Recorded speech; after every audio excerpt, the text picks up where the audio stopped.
கருணாநிதி அண்ணாவை மறந்தார். அதனால் அண்ணாவின் இதயக்கனியான புரட்சி தலைவரை 72 இழந்தார். கருணாநிதி புரட்சி தலைவரை திட்டினார்.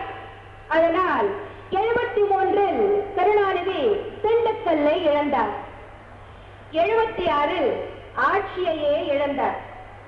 77 கருணாநிதி புரட்சி தலைவரோடு மோதினார். 77 நடந்த பொது தேர்தலில் தமிழக மக்கள் கருணாநிதிக்கு எதிர்கட்சி தலைவர் என்ற மரியாதையாவது அளித்தார்கள்.